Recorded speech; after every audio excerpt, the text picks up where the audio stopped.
Dr. Johnson here, doing entry log of SCP-058.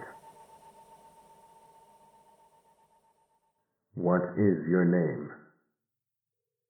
I seek the revelations of all that is holy. Told to the unwise in the dreams of cold embers, in sunlight that fades across the lakes of black blood and snakes that eat the loaves of children from land trees in autumn.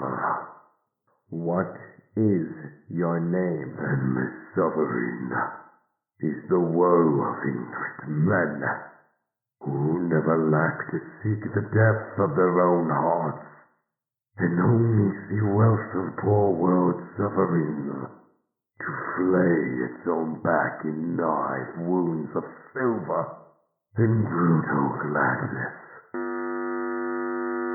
The nightmare is a dream to the nameless slug that wanders across the minefield, and that remains of deer and kings.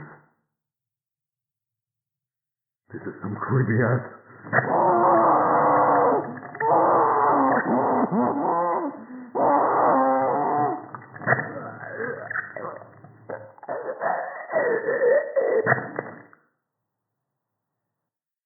The sensual violence of lust is all the assurance you will ever need to know the worth of life.